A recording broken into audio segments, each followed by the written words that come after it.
కొరింథీయులకు రాసిన పత్రిక 13వ అధ్యాయము. కొరింథీయులకు రాసిన పత్రిక 13వ అధ్యాయం మొదటి 8 వచనాలు చదువుదామండి. కొరింథీయులకు రాసిన పత్రిక మొదటి అధ్యాయము. కొరింథీయులకు రాసిన పత్రిక మొదటి అధ్యాయము. కొరింథీయులకు రాసిన పత్రిక మొదటి కొరింథీయులకు రాసిన పత్రిక 13వ అధ్యాయము. మరొకసారి అమ్మా, మొదటి కొరింథీయులకు రాసిన పత్రిక 13వ అధ్యాయము, పేజీ నంబర్ కొత్త నిబంధనలో 154 పేజీ నంబర్ అండి. అందులో ఒక సుదీర్ఘమైన అంశం గురించి రాయబడిందండి. నేను చదువుతాను, జాగ్రత్తగా మీరు చూడండి. మనుషుల భాషలతోనూ దేవదూతల భాషలతోనూ నేను మాటలాడినను ప్రేమ లేని వాడైతే మ్రోగేడి కంచును గనగనలాడు తాళమున యుందును. ఏమ్మా, ఇంకా 4వ వచనం చదువుతున్నాను. ప్రేమ దీర్ఘకాలము సహించును, దయ చూపించును, ప్రేమ మచ్చరపడదు, ప్రేమ డంబముగా ప్రవర్తింపదు, అది ఉప్పొంగదు, అమర్యాదగా నడవదు, స్వప్రయోజనమును విచారించుకొనదు, త్వరగా కోపడదు. ఇలా చాలా క్వాలిఫికేషన్స్ రాశారండి. ప్రేమ అనేది ఏంటో దాని గురించి సమగ్రంగా చెప్పింది ఎవరు అని అంటే బైబిల్. అసలు ప్రేమ ఇస్ అ లవ్ అంటారు, చూసారా అండి? ప్రేమ అన్నది ఏంటి? అసలు ప్రేమ అంటే దాని లక్షణాలు ఎలా ఉంటాయి, దాని గుణం ఎలా ఉంటుంది, దాని బలం ఎంత, దానికున్న స్థాయి ఎంత, అసలు దానికున్న స్టేటస్ ఏంటి అసలు అనేది ప్రేమ గురించి నానా రకాలుగా ప్రపంచం చెప్పింది కదా. కానీ బైబిల్ అనేది దాని నిర్వచనంతో పాటు నిజ జీవితంలో అసలు ప్రేమ అనేది ఏంటి, దాని గుణం ఏంటి, దాని లక్షణాలు ఏంటి, దాని ఎత్తేంటి, దాని పొడవేంది, దాని వెడల్పేంది, దాని బలం ఏంది, అది దేని జయిస్తుంది, అది కలిగి ఉన్న వారు ఎలా ఉంటారో, దానికి రూపం ఏంటో, ఇవన్నీ విషయాలు సమగ్రంగా వివరించిందని బైబిల్. నేను ప్రేమ గురించి తెలుసుకోవాలనుకుంటున్నాను అనుకుంటే నీకు మంచి వివరణ ఇచ్చే పుస్తకమే బైబిల్, ముఖ్యంగా కొత్త నిబంధన. అర్థమవుతుంది ప్రియ దేవుని పిల్లలారా? ఈ కొరింథీయులు రాసిన ఈ పత్రికలో ప్రేమ గురించి పౌలు గారు బాగా రాశారండి, చాలా బాగా రాశారు. అవి కల్పితాలు కావు, అవి కాలం చెల్లిపోయే మాటలు కావు కదండి, అవి కాలం చెల్లే మాటలు కావు, అవి ఏదో సందర్భంలో నిర్జీవంగా మారిపోయే మాటలు కాదు, అది ఎక్స్పైరీ డేట్ అయిపోయే మాటలు కాదండి. ఇలాంటి ప్రేమను గురించి గొప్పగా చెప్పిన గ్రంథం ఏంటంటే ఇట్స్ ద బైబిల్. వాడికి లవ్వుకు లస్ట్కు అసలు తేడానే తెలియదు అనే వాళ్లకు ఇక ప్రేమ గురించి కరెక్ట్ మాట వివరించేది అది. అర్థమవుతుందా లేదా?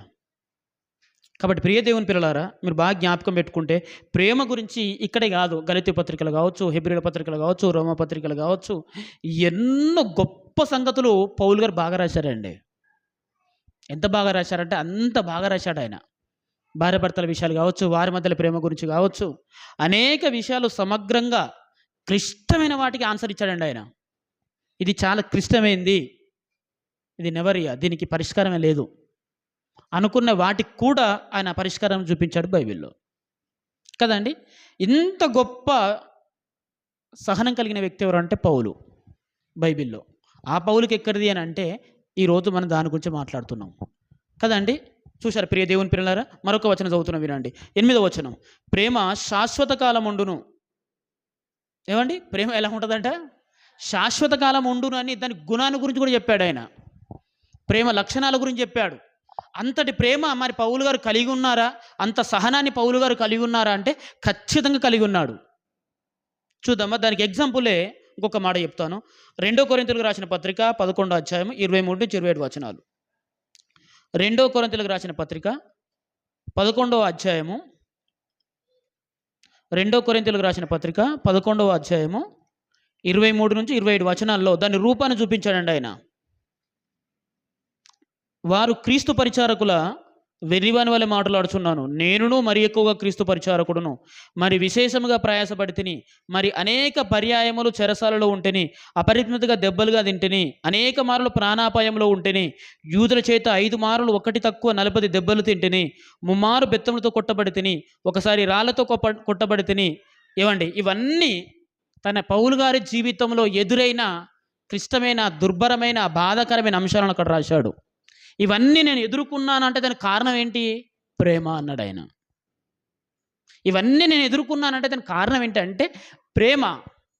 ఎంత ప్రేమ కలిగిన వ్యక్తి, ప్రేమ గురించి ఇంత గొప్పగా రాసిన వ్యక్తి ఏవండి, మనుషులను అంత గౌరవించిన వ్యక్తి, అంత ప్రేమించిన వ్యక్తి ఎందుకు హంతకుడిగా మారాడు అనేది మన పాఠం పేరు. పౌలు గారిని హంతకుడిగా మార్చింది ఎవరు? ధర్మశాస్త్రమా? ధర్మశాస్త్రాన్ని ఉపదేశిస్తున్నాం అనుకుంటున్నవారా? అర్థమవుతుందండి టాపిక్ మీకు? మన విషయం ఏంటంటే, ఇప్పుడు పౌలు అనే మహనీయుణ్ణి లేక సౌలును హంతకుడిగా మార్చింది ఏంటి? ఇంత ప్రేమ గుణం కలిగిన ఈ మనిషిని హంతకుడిగా చేసిందండి. హంతకుడిగా మారాడు. ఈరోజు పౌలు పౌలు పౌలు మనం అనుకుంటాం చూసారా? ఆయన గత చరిత్రలోనికి వెళితే ఆయన చరిత్ర రక్త చరిత్ర. ఆయన చేతులు రక్తంతో దడిశాయి. నిర్దోషమైన రక్తంతో నా చేతులు దడిశాయి. ఏవండి, అంతటి పైశాచిక తత్వం కలిగిన ఆ సౌలును అంతటి దుర్మార్గంగా మార్చింది ఎవరు? ఎవరు? ధర్మశాస్త్రమా? లేక ధర్మశాస్త్రాన్ని ఉపదేశిస్తున్నామని చెప్పుకుంటున్నవారా? ఈ విషయం మనకు తెలియాలండి. అవునా కదా? పౌలు జీవితాన్ని మనం పరిశీలిస్తే ఆయన జీవితంలో చాలా మట్టుకు సహనమే, దయ, కనికరం, అవసరమైతే నా ఎదుటి వారి కోసం నేను ప్రాణాన్ని నేనేస్తానంటాడు. వాళ్ళ బాధలో ఉన్నారా, నా శరీరాన్ని అప్పగిస్తానంటాడు. ఎన్నో గొప్ప సందర్భాలండి. రాయడమే కాక సంఘం కొరకు, దేవుని నిమిత్తము, క్రైస్తవ్యం నిమిత్తము చాలా మృదువుగా, చాలా స్మూత్గా మారిపోయాడు ఆయన. ఇంత గొప్ప గుణం ఉందా పౌలు గారిలో? ఇంత గొప్ప గుణం ఉందా పౌలు గారిలో? అవును, ఉంది. లేదంటే పౌలు గారికి ప్రత్యేకంగా దేవుడు ప్రసాదించాడు అంటే తప్పు. పౌలు గారికి దేవుడు అంతటి ప్రేమ గుణాన్ని ఇచ్చాడు, అంతటి దయాగుణాన్ని ఇచ్చాడు, అంతటి జ్ఞానాన్ని ఇచ్చాడు, అంతటి సమయాన్ని ఇచ్చాడు, అంత టాలెంట్ని ఇచ్చాడంటే శుద్ధ తప్పండి. దేవుడు అందరికీ అన్ని సమానంగా పంచాడు. ఆయన ఉపయోగించాడు, నేను ఉపయోగించట్లేదు, అంతే తేడా. తెలివితేటలు అందరికీ దేవుడు సమానంగానే ఇచ్చాడు. కొంతమంది దానిని ఉపయోగిస్తున్నారు, నేను అంతగా దాన్ని వాడలేకపోతున్నాను. సమయాన్ని అందరికీ సమానమే.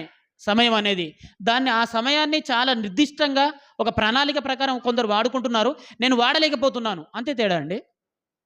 అలాగే మరి పౌలు గారిలో ఇన్ని గొప్ప గుణాలు ఉన్నాయి కదా, ఇన్ని గొప్ప గుణాలు, ఇంత ప్రేమ గుణము, ఇంత మంచి గుణము ఉన్న ఈ పౌలు గత కాలంలో హంతకుడిగా ఎలా మారాడు?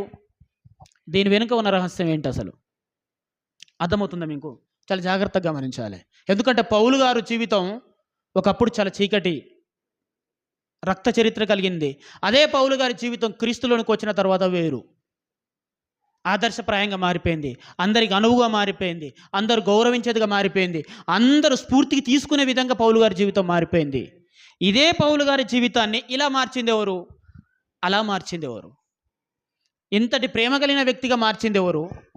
లేదు, క్రీస్తులోనికి రాకముందు అంత పైశాచికంగా, అంత నరహంతకునిగా, అంత దుర్మార్గునిగా మార్చింది ఎవరో ఈరోజు మనం సమగ్రంగా ఆలోచించాలి. ఇది మనకు చాలా అవసరం అండి. అర్థమవుతుందా ప్రియ దేవుని పిల్లలారా? ఇంత గొప్ప గుణం ఉందా పౌలు గారిలో? ఇక ప్రేమను మించిన గొప్ప గుణం ఏంటి చెప్పండి?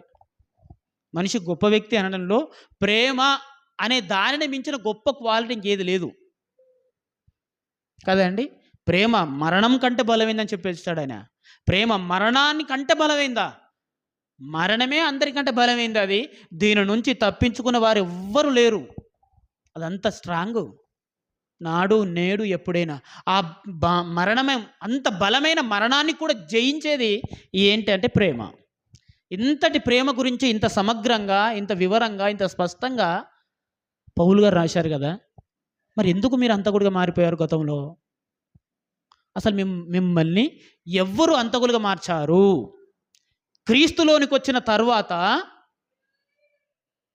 క్రీస్తు మిమ్మల్ని ఇంత ప్రేమ కలిగిన వానిగా మారిస్తే, మరి క్రీస్తును రాకముందుకు మీరు జుడాయిజంలో ఉన్నారు కదా, ధర్మశాస్త్రం పరిధిలో ఉన్నారు కదా, మరి ఆ ధర్మశాస్త్రం మిమ్మల్ని హంతకుడిగా మార్చిందా అనేది ప్రశ్న అండి మనకు రావాల్సింది. ధర్మశాస్త్రం పౌలు గారిని హంతకుడిగా మార్చిందా? యేసుక్రీస్తు పౌలు గారిని ప్రేమ కలిగిన వ్యక్తిగా, మంచి వ్యక్తిగా, ఆరోగ్యకరమైన వ్యక్తిగా, సమాజానికి ఉపయోగపడే వ్యక్తిగా మార్చినప్పుడు, మరి క్రీస్తులోనికి రాకముందు మీరు ఉన్నారే, జుడాయిజం, యూదా మతం, ధర్మశాస్త్రం అంటారు కదా, ప్రవక్తల గ్రంథాలు అంటారు కదా, ఏమండి ఆదికాండం మొదలుకొని మలాకి గ్రంథం వరకు అందులో ప్రవక్త గ్రంథాలు ఉన్నాయి, ధర్మశాస్త్రం ఉంది, చారిత్రక గ్రంథాలు ఉన్నాయి, ఎన్నో గొప్ప సంగతులు ఉన్నాయి. అది కూడా ప్రేమను గురించే చెప్పింది. ఆ ధర్మశాస్త్రం పౌలు గారిని హంతకుడిగా మార్చిందా? లేదా ధర్మశాస్త్రాన్ని బోధిస్తున్నామని చెప్పుకుంటున్న ఆ పౌలు గారి కాలంలో ఉన్న వ్యక్తులు ఆయన హంతకుడిగా మార్చారా? మనం ఈరోజు ఛేదించాలి. ఇది మనకు చాలా అవసరం. అర్థమవుతుంది ప్రియ దేవుని పిల్లలారా? ఏమండి, ధర్మశాస్త్రం వల్లనే పౌలు గారు హంతకుడిగా మారాడు, ఇది నిజం అని నువ్వు అనుకుంటే, ఆ ధర్మశాస్త్రంలోని అనేక అంశాలను, ఆ ప్రవక్తల గ్రంథాలలోని అనేక అంశాలను కొత్త నిబంధనలు రాశాడండి. ఇగో ఈ వచనం ప్రకారమే క్రీస్తు మృతులలో నుండి తిరిగి లేచాడు, ఈ వచనం ప్రకారమే క్రీస్తు ఆయన లోక రక్షకుడు, ఇగో ఈ వచనం ప్రకారమే అని ప్రతి వచనాన్ని డికోడ్ చేశాడు ఆయన. ప్రతి వచనం ప్రకారమే ఆ లేఖనాలను ఉపయోగించే ప్రతి విధమైన సమస్యను ఆయన పరిష్కారం చూపించాడండి. సున్నతి గురించి సమస్య వచ్చింది. అసలు సున్నతి లేకుంటే అబ్రహామునే దేవుడు చంపాలని చూశాడు, అవునా కదా? అవును. మరి అలాంటిది సున్నతి లేకుంటే మీరు పరలోకానికి ఎలా వెళ్తారు, మీరు దేవునికి ఎలా ప్రీతిపాత్రులు అవుతారని ఒక సమస్య వచ్చిందండి సంఘములో.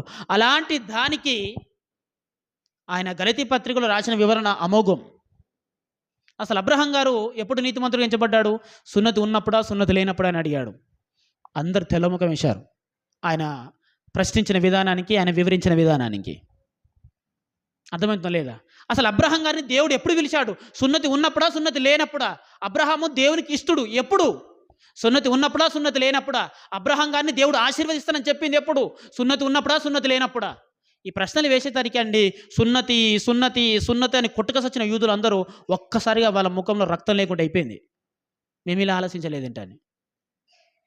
ఇంకా ఆ ఒక సమస్యని కదండి, ఇంకా ఎన్నో సమస్యలు. అసలు లేఖనాల ప్రకారం యేసుక్రీస్తు సిలువ వేయబడనలేదు అన్న వారికి కూడా అదే లేఖనాలను ఉపయోగించి స్పష్టంగా వివరించాడు. లేఖనాల మీద ఇంత జ్ఞానం ఉన్న వ్యక్తి, లేఖనాలను ఇంత అర్థం చేసుకున్న వ్యక్తి, అంతకుముందుకు లేఖనాలలో యేసు ఉన్నాడన్న సంగతి ఈయనకి పౌలు గారికి తెలియదా? ఆలోచించండి. ఏ లేఖనాలనైతే చూపించి నేను అందులో నిష్ణాతుడను, ధర్మశాస్త్రానికి లోబడిన వాడును, నేను బెంజామిన్ గోత్రానికి చెందిన వాడను, యూదుడను, సున్నతి చేసుకున్న వాడను, హెబ్రీయుడను, నేను అబ్రహాం సంతతి వాడను అని చాలా స్పష్టంగా చెప్పుకున్నాడు ఆయన. లేఖనాలను చాలా సుదీర్ఘంగా పరిశీలించిన వ్యక్తి పౌలు గారు. మరి అప్పుడు యేసుప్రభు కనబడలేదా లేఖనాలలో? అప్పుడు యేసుప్రభు కనబడలేదా లేఖనాలలో? కనబడలేదా? అదే లేఖనాలను ఉపయోగించి అపోస్తల రోమా పత్రిక నుంచి మొదలుకొని హెబ్రీ పత్రిక వరకు పౌలు గారి పత్రికలు చూడండి, ప్రతి విషయంలో లేఖనాల గురించి మాట్లాడతారు. నీతిమంతుడు లేడు, ఒక్కడు లేడు అని. అది లేఖనాలలో ఉన్న ప్రవచనం. ఆ ప్రవచనాన్ని ఉద్దేశించే మాట్లాడతాడు, క్రీస్తును పరిచయం చేస్తాడు. ఆయన గొర్రెపిల్లగా యేసుక్రీస్తును చూపిస్తాడు, ఆయన మన కోసం బలి అయిన యేసుక్రీస్తు ప్రభు అని ఉపమానంగా చెప్తాడు. ఇన్ని వచనాలు చెప్పిన పౌలు గారికి మరి అప్పుడు యేసు ప్రభు కనబడలేదా? అర్థం చేసుకోవడం, రియాలిటీకి దగ్గరగా ఆలోచిద్దామండి. ఏమండి, లేఖనాలలో ఇంత ప్రావీణ్యుడు కదా పౌలు గారు, ఆయన పత్రికలు కూడా చాలా బలమైనవి కదా. అవును, ఇంతటి బలమైన వ్యక్తికి, ఇంత ప్రావీణ్యునికి, ఇంత ధర్మశాస్త్రంలో నిష్ఠితుడు, గౌరవం కలిగిన వాడు, ఇంతటి మేధావికి ధర్మశాస్త్రం కదా యేసుప్రభు గురించి చెప్పింది, ప్రవక్తల గ్రంథాలే కదా యేసుక్రీస్తు గురించి చెప్పినాయి. మరి అప్పుడు ఎందుకు అర్థం కాలేదు పౌలు గారికి? ఏదో జరిగింది అయితే ఇక్కడ. ఒక గొప్ప ఆదర్శమూర్తి, ఒక గొప్ప ఆదర్శ క్రైస్తవుడు పౌల్. ఇలాంటి వ్యక్తి ఒక గొప్ప ధర్మశాస్త్రవాది, ధర్మశాస్త్రం గౌరవించిన వాడు, ప్రవక్తల ఉపదేశాలను సరిగా అర్థం చేసుకున్న వ్యక్తి. ఇలాంటి వ్యక్తికి ఏమండి యేసు కనిపించేంత వరకు ఆ లేఖనాలలో ఉన్న యేసు అర్థం కాలేదా? అసలు అర్థం కాకుండా ఎవరు చేశారు? ఇదండి అసలు విషయం. పౌలు గారిని హంతకుడుగా మార్చింది ఎవరు? ఆలోచించాలి మీరు అందరు బాగా. మీరు ఏంటో అనుకుంటున్నారు, పౌలు గారి జీవితం అంటే మీరు చిన్న చితక అనుకుంటున్నారు. లేదు, పౌలు గారు హంతకుడు ఆయన. ఏమ్మా, పౌలు గారు ఎవరు? హంతకుడు, ఒక సైకోగా మారిపోయాడండి. విచక్షణ లేకుండా క్రైస్తవ్యం అనే పేరు అయిన వాడితోనే, క్రీస్తు అనే పేరు అనే వాడితోనే మృగం కంటే ఎక్కువ దాడి చేశాడు. ఈ మృగంలో ఇన్ని లేఖనాలు ఉన్నాయి కదా, ఈ మృగంలో ఇంత ప్రేమను గురించిన వాక్యం ఉందా?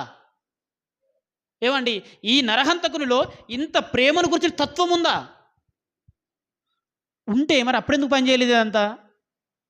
పౌలు గారిని అందుని చేసింది ఎవరు? ధర్మశాస్త్రం చదివాడు కనుక, ధర్మశాస్త్రం ఆయనకు గుడ్డితనం కలగజేసింది కనుక, ధర్మశాస్త్రం ఉగ్రవాదన నేర్పింది కనుక, ధర్మశాస్త్రం హత్యను చెప్పింది కనుక పౌలు అలా చేశాడండి అని అంటే, మలాంటి హత్యను నేర్పిన ధర్మశాస్త్రాన్ని ఎందుకు కొత్త నిబంధనలు రాస్తాడు ఆయన?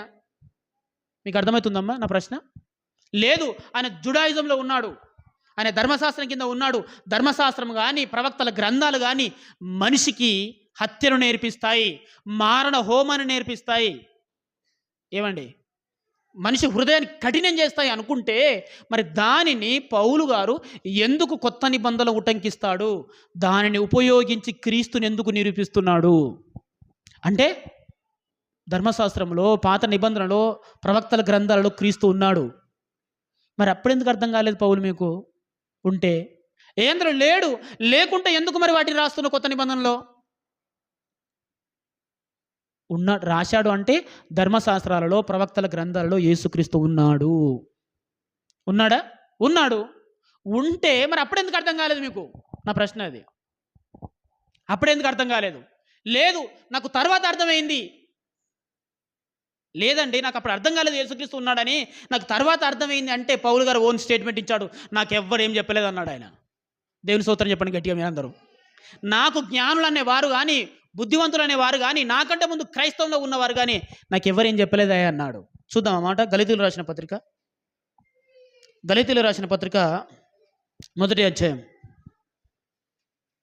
ఏమండి, 1వ వచనంలో ఎంత కఠినంగా మాట్లాడుతున్నాడు చూడండి. చూడండి 1వ వచనం. మనుషుల మూలంగా నేనను, ఏ మనుషుల వలనైనను కాక యేసుక్రీస్తు వలనను, ఆయనను మృతులలో నుండి లేపిన తండ్రి అయిన దేవుని వలన అపోస్తలుడుగా నియమింపబడిన పౌలను నేను. అంటే నాకు మనుషుల వలన ఈ అపోస్తలత్వం రాలేదు. మనుషులు నన్ను చీటీలేసుకోనో లేకపోతే ప్రేరణ కలిగో ప్రవచనాలు చెప్పో నన్ను అపోస్తలుగా నియమించలేదు. నేను డైరెక్ట్గా దేవుని నైలని నియమింపబడ్డాను అన్నాడు. ఇంకా మీకు బాగా అర్థం కావాలంటే 2వ అధ్యాయం, ఇదే గలితీయులు రాసిన పత్రిక 2వ అధ్యాయం 6వ వచనం. ఎన్నికైన వారుగా ఎంచబడిన వారి యొద్ద, మరల జ్ఞాపకం పెట్టుకోండి, 2వ అధ్యాయము 6వ వచనం. గలితీయులు రాసిన పత్రిక పేజీ నంబర్ 168 పేజీ అండి. ఎన్నికైన వారుగా ఎంచబడిన వారి యొద్ద నేనేమీ నేర్చుకొనలేదు, వాడెంతటి వారైనను నాకు లక్ష్యము లేదు. దేవుడు నరుని వేషము చూడడు, ఆ ఎన్నికైన వారు నాకేమీ ఉపదేశించలేదు అని చెప్పాడండి పౌలు గారు. మీరు ఎక్కడ నేర్చుకున్నారు వాక్యాన్ని అంటే, నాకు మనుషులు ఎవరు నేర్పించలేదన్నాడు. మనుషులు ఎవరు నాకు వాక్యాన్ని బోధించలేదన్నారు. మరి ఇంతటి పాండిత్యం ఎక్కడిది నీకు? నాకు తెలుసు అదంతా, నేను నేర్చుకున్నాను. గమాలియేల్ అనే ఒక ఆయన ఉన్నారు కదా, ఆయన పాదాల యొద్ద నేను వెరిగాను, ఆయన దగ్గర నేను తర్పితి తీసుకున్నాను. ఆ గమాలియేల్ ఎవరు? యూదుడు, పరిసయ్య సంతతికి చెందినవాడు, యేసుక్రీస్తు నమ్మని వ్యక్తులు వాళ్ళందరూ. అక్కడ నా ధర్మశాస్త్రాన్ని మొత్తం క్షుణ్ణంగా నేను అధ్యయనం చేశాను. మరి యేసుక్రీస్తు గురించి గొప్పగా మాట్లాడుతున్నారు. ఇప్పుడు మరి అపోస్తలులు, నీకంటే ముందుగా అపోస్తలు 12 మంది ఉన్నారు కదా, వాళ్ళు ఏమైనా నీకు బైబిల్ క్లాస్ ఇచ్చారంటే నాకు ఎవ్వరు ఏమీ చెప్పలేదని ఆయన ఓన్ స్టేట్మెంట్ అది. మరి అపోస్తలుగా నియమింపబడ్డారు, ఎవరైనా నియమించారా? లేదు, నన్ను దేవుడే నియమించారు. ఈ సంగతి నాకంటే ముందున్న వాళ్ళు కూడా అర్థం చేసుకున్నారు అని చెప్పారు. మరి ఎవ్వరు నీకు చెప్పకపోతే, యేసుక్రీస్తు గురించి ఉపదేశించకపోతే, యేసుక్రీస్తు గురించి పాత నిబంధనలో ఉన్న యేసుక్రీస్తు గురించి నీకు ఎలా తెలిసింది? నాకు తెలుసు. తెలిస్తే మరి ఎందుకు క్రైస్తవులు హింసించావు అనేది ఈరోజు మన ప్రశ్న. పాత నిబంధనలు యేసుక్రీస్తు ఉన్నారు కదా, ఆయన మెస్సయ్య, అది ఆయన జీవితం ప్రవచనానుసారమే, ఆయన చనిపోవడం ప్రవచనానుసారమే, ఆయన సమాధి చేయబడడం, తిరిగి లేవబడడం అన్ని ప్రవచనానుసారంగా జరుగుతున్నాయి. మన కోసం వచ్చిన లోక రక్షకుడు అని నీకు అర్థమైంది కదా. ఇప్పుడు ఇదివరకు నీకు చెప్పారా? లేదు, నాకు ఎవరు బోధించలేదు. ఎవరు బోధించడం నీకెలా తెలిసింది? అది నాకు తెలుసు. మరి తెలిస్తే అందుకు క్రైస్తవులను మీరే ఎందుకు విరుచుకుపడ్డావు? ఇది మన ప్రశ్న. దీన్ని విప్పాలి మనం. ఏమండి, నాకు ఎవ్వరు ఏమీ బోధించలేదు అన్నాడు, నేనే స్వతహాగా చదివాను అన్నాడు. అంటే ధర్మశాస్త్రం పైన, ప్రవక్తల గ్రంథాల పైన ఇంత అమోఘమైన పట్టు నీకుంటే అందులో క్రీస్తు నీకు అర్థం కాలేదా? నాకు అర్థమయ్యాడయ్యా. అర్థమైన తర్వాత ఎందుకు క్రైస్తవులను హింసించావు, ఎందుకు సంఘాన్ని పాడు చేశావు అనేది ప్రశ్న అండి. ఇంత జ్ఞాని, దేవుని చేతనే అపోస్తలకు పిలువబడిన వాడు, దేవుని చేతనే ఎన్నుకొనబడిన వాడు, ఏమండి యేసుక్రీస్తు గురించి అమోఘమైన పరిచర్య చేసిన వాడు. అమోఘం, ఆయన పరిచర్యను ఎవరు ఢీకొట్టలేరండి. అంతటి బహు పరిచర్య చేసిన వాడు, అన్ని హింసలు భరించిన వాడు, అన్ని బాధలు భరించాడు. అయినా వాడు నవ్వుతూనే జయించాడు. నేను క్రీస్తు కోసం ఇది భరిస్తున్నాను అని ఎవరికీ చెప్పుకోలేదు. ఆయన సంపన్న స్థితి వచ్చిందా, దాన్ని ఆయన హ్యాపీగానే తీసుకున్నాడు. కష్టమైన పరిస్థితి వచ్చిందా, ఆయన దానిని కూడా స్వీకరించాడు. సమస్య వచ్చిందా, ఆయన దాన్ని కూడా తీసుకున్నాడు. ఏమండి ఆనందం వచ్చిందా ఆయన దాన్ని కూడా తీసుకున్నాడు. దేనికి ఆయన లొంగలేదు. దేనికి ఆయన లొంగలేదు. దేనికి కాంప్రమైజ్ కాలేదు. ఇంతటి స్థితప్రజ్ఞ కలిగిన జీవితం అయినది. ఆదర్శప్రాయమైన జీవితం అయినది. ఇంకా వేల తరాలు ఆయన ఇన్స్పిరేషన్గా తీసుకునే జీవితం అయినది. ఇంతటి గొప్ప మూర్తి, యేసుక్రీస్తు గురించి ఇంత గొప్పగా పరిచర్య చేసిన వ్యక్తి, ప్రేమను గురించి ఇంత గొప్పగా రాసిన వ్యక్తి, ఎందుకయ్యా అప్పుడు అంత కూడా మారిపోయావు? నాకు తెలియదని చెప్పాడండి ఆయన. ఒక్క మాట ఏం రాశాడు చూడండి. తెలియక చేసి తిని గనుక నేను క్షమించబడ్డాను అన్నాడు. చూస్తారా ప్రియ దేవుని పిల్లరా మాట? అదే గలితీయులకు రాసిన పత్రిక 1వ అధ్యాయం 13వ వచనం.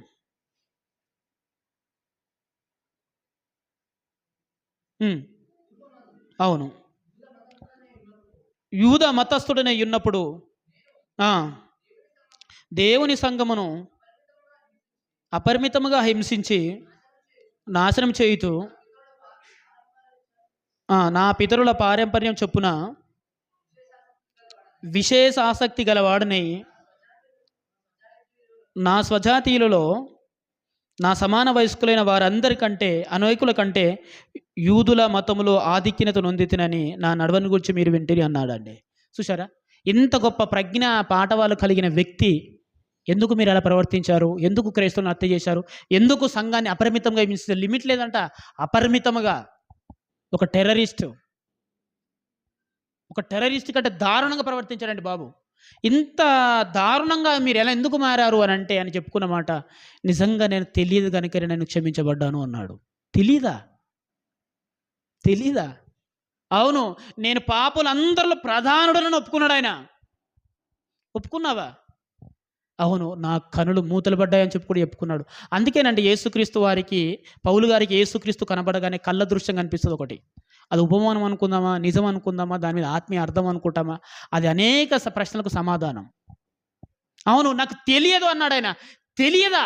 ధర్మశాస్త్రాన్ని ఇంత స్పష్టంగా రాస్తున్నావు, ధర్మశాస్త్రంలో యేసుక్రీస్తుని ఇంత కులంకషంగా వివరిస్తున్నావు, ఆ ధర్మశాస్త్రాన్ని ఉపయోగించే బహిర్గతముగా యూదుల వాదమును ఖండిస్తున్నావు, ఆ ధర్మశాస్త్రాన్ని ఉపయోగించే, ఆ ప్రవక్తల గ్రంథాలను ఉపయోగించే యేసుక్రీస్తు సజీవుడని నిరూపిస్తున్నావు. ఇంతటి పాండిత్యం ఉన్న నీకు అప్పుడు యేసుక్రీస్తు అర్థం కాలేదా అనగానే పౌలు గారి దగ్గర ఆన్సర్లు చాలా తక్కువగా ఉంటాయండి. నిజంగా నేను తెలియక చేశానండి అన్నాడు. తెలీదా? మరీ దారుణంగా లేదు ఈ ఆన్సర్. పాపులందరిలో నేను ప్రధానుడని చెప్పుకున్నాడండి. స్టెఫెన్ మాట్లాడిందంటే ఏం తప్పు ఉంది పౌలు? అవును, స్టెఫెన్ మాట్లాడిందంటే ఏం తప్పు ఉంది అని అడిగారండి కొంతమంది. అడగలేదు అనుకుంటున్నారా ఏంటి? స్టెఫెన్ మాట్లాడిందంటే ఏం తప్పు ఉందని నేను రాళ్లతో కొట్టినా నువ్వు దాన్ని ఎదుర్కొనలేకపోయావు, సమర్థించావు.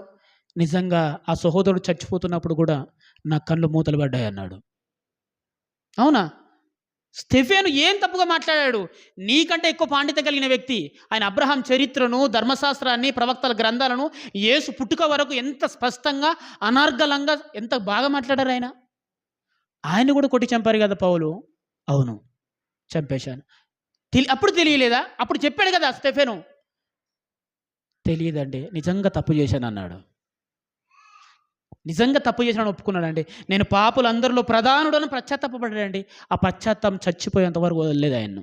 నేను సంఘాన్ని అపరిమితం హింసించాను, అసలు నేను అపోస్తలుడు అనుడికి అర్హత లేనివాడను, అయినా నాకు అప్పగించబడింది, దీన్ని జాగ్రత్తగా నెరవేర్చాలని ఎక్కడి వరకు అంటే భూ దిగంతముల వరకు సువార్తను తీసుకొని వెళ్ళిపోయాడండి.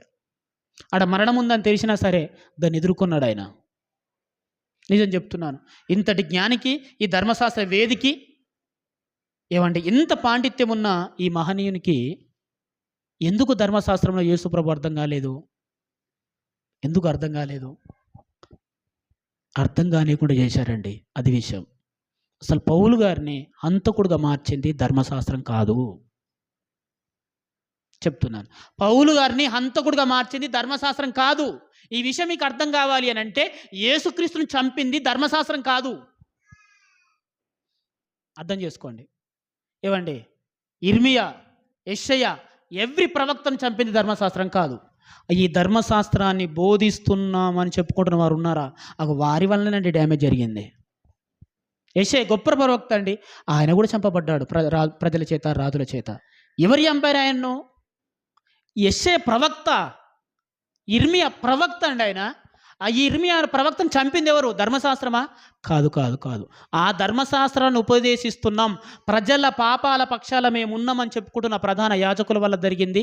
ధర్మశాస్త్రాన్ని మేము ఉపదేశిస్తున్నాం చెప్పుకుంటున్న నకిలీ వల్ల జరిగింది అన్నదంతా నకిలీ. అవును, ధర్మశాస్త్రం ఎవ్వరిని చంపమని చెప్పలేదండి. ధర్మశాస్త్రం అనేది, అంతకుముందున పాత నిబంధన అనేది ఏ ఒక్కరు నిష్కారణంగా ఒక నీతిమంతుణ్ణి చంపండి అని ఎక్కడ బోధించలేదు. అయినా హత్యలు జరిగాయి. ఆ హత్యలు ధర్మశాస్త్రానుకూలమే, వాక్యానుసారమే, దైవ వాక్యానుకూలమే జరిగినాయని ప్రజలు నమ్మించేశారండి. యేసుక్రీస్తు ఎంత గొప్పవారో మనకు తెలియదా? ఆయనను కూడా ధర్మశాస్త్రమే చంపింది. ఇగో మనం యేసుక్రీస్తుని ఎందుకు చంపామో తెలుసా? నేను చంపాను అనుకుంటున్నారా మీరు? కాదు, కాదు, కాదు అని యేసుక్రీస్తు మీద ప్రవచనాలు చెప్పారండి బాబు. చూపిస్తానమాట. యోహాను సువార్త 11వ అధ్యాయము. యోహాను సువార్త 11వ అధ్యాయము 49వ వచనం. చాలా జాగ్రత్తగా చదవండి. యోహాను సువార్త 11వ అధ్యాయం 49వ వచనం.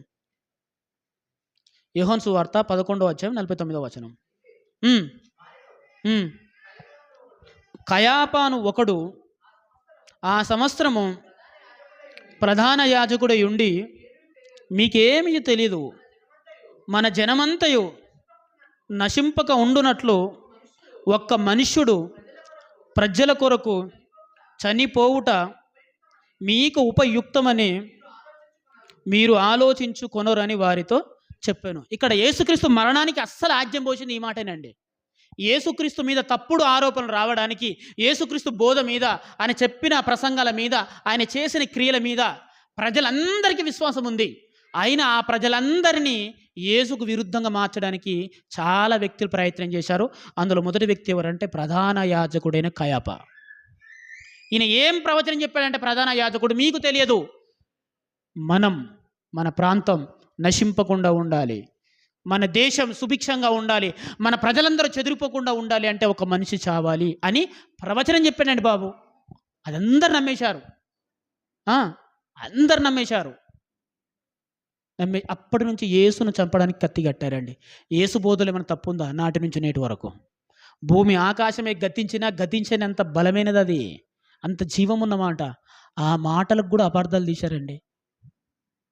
ఆ మాటలు కూడా చెడుగా ప్రజలకు ఉపదేశించారు. అయ్యా, ఆయన చనిపోయిన కుమార్తెను బతికాడు, అది ఎంత నటన అయిపోయిందండి. ఇంకేమని చెప్పండి? యేసు ప్రభు అద్భుతాలు చేశాడయ్యా, నా చెయ్యి బాగుపడింది, అదంతా మెరాకిల్ రా.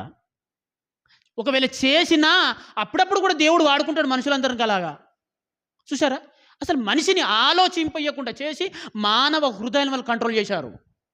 మానవ మనుషులను వారి గ్రిప్లోకి తీసుకున్నారండి, వాళ్ళ ఆధీనంలోకి తీసుకున్నారు. ఇంకా యేసును చంపేంత వరకు మన నిద్రపోవద్దురా అన్నట్టుగా చేసేసారండి. ఇంకా ఈ మాట అర్థం కావాలంటే ఇంకో మాట చూపిస్తాను. యోహాను సువార్త 16వ అధ్యాయంలో ఇంకొక మాట ఉంది. 16వ అధ్యాయము 2వ వచనం. వారు మిమ్మల్ని సమాజ మందిరం నుండి వెలివేయుదురు, మిమ్మల్ని చంపు ప్రతివాడు తాను దేవునికి సేవ. ఏంటంటది? చంపడం. స్టెఫెన్ను చంపాలి. ఇదేందనుకుంటున్నారా? మన మతాన్ని కాపాడుకోవడం, ధర్మశాస్త్రాన్ని కాపాడుకోవడం, మన ఆజ్ఞలు కాపాడుకోవడం, మన సంస్కృతిని కాపాడుకోవడం, మన సాంప్రదాయాన్ని కాపాడుకోవడం. ఇప్పుడు ఎవరో వచ్చి యేసుని గురించి చెప్తే ప్రజలందరినీ మన మతంలో నుంచి అక్కడికి వెళ్ళిపోతున్నారు.